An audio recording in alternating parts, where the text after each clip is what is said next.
भारत हिंद महासागर में दुनिया भर की नौसेनाओं को साथ लाकर सबसे बड़ा युद्ध अभ्यास करने जा रहा है। हिंद महासागर में चीन की बढ़ती मौजूदगी के मद्देनजर चीन की घेराबंदी के लिए यह बेहद जरूरी है। इस अभ्यास के साथ भारत को दूसरे देशों के साथ संबंध मजबूत करने का मौका मिलता है। समुद्री ताकतों का यह जमावड़ा नौसेना अभ्यास मिलन के तहत लगेगा। नौसेना का मिलन अभ्यास बीते 2 दशकों से हर 2 साल में आयोजित हो रहा है। इस बार विशाखापट्टनम तट के पास होने वाले इस आयोजन में 5 महाद्वीपों की 46 नौसेनाओं को बुलाया गया है। मिलन अभ्यास में क्वाड सदस्य देश यानी जापान, अमेरिका, ऑस्ट्रेलिया शामिल होंगे। इसके अलावा भारत इस अभ्यास में रूस, ईरान और इजराइल जैसे एक दूसरे के विरोधी देशों को भी साथ में ला रहा है। ब्रिटेन, फ्रांस, ऑस्ट्रेलिया भी इस अभ्यास में शामिल होंगे। नौसेना के मुताबिक इस महीने के अंत में यह बड़ा युद्ध अभ्यास शुरू हो जाएगा। इस अभ्यास में भारत की तरफ से 100 जंगी पोत रहेंगी। सबसे बड़ी बात यह है कि इस अभ्यास में चीन और पाकिस्तान को नहीं बुलाया गया है। ये दोनों ही देश इस अभ्यास को अपने खिलाफ एक चुनौती की तरह देख रहे हैं। इस वीडियो में आपको बताएंगे कि 46 देशों के इस मेगा नौसैनिक युद्ध खेलों में और क्या बड़ा होने जा रहा है।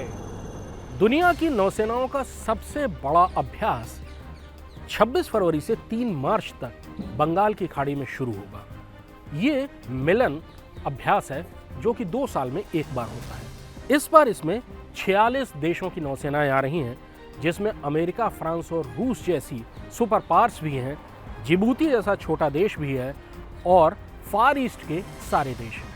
लेकिन न इसमें पाकिस्तान है और न ही इसमें चीन है।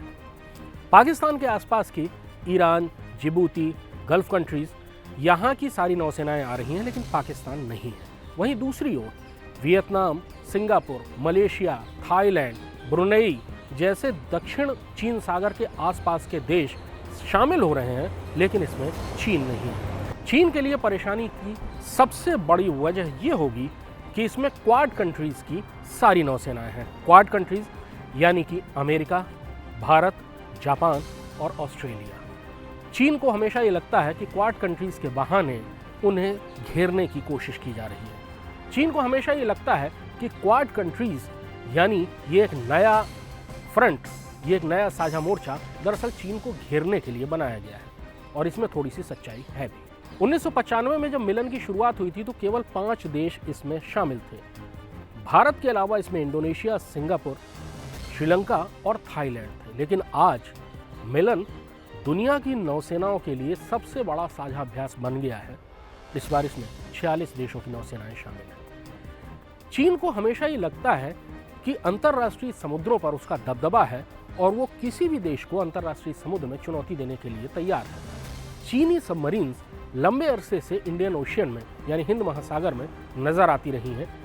सोमालिया के समुद्री डकैतों से सुरक्षा के नाम पर चीनी जंगी जहाज हमेशा अरब सागर में मौजूद रहते हैं। खाड़ी के कई देशों में चीन ने अपने बर्थिंग राइट्स हासिल किए हैं, यानी वहाँ उसके नौसैनिक जहाज रुक सकते हैं। दक्षिण चीन सागर को तो चीन अपना घरेलू समुद्र मानता ही है, और इसलिए दुनिया की सारी लोकतांत्रिक देशों की नौसेनाएं इस समय दक्षिण चीन सागर से लेकर हिंद महासागर और अरब सागर में भी फ्री नेविगेशन के मामले पर चीन से उलझ रही हैं।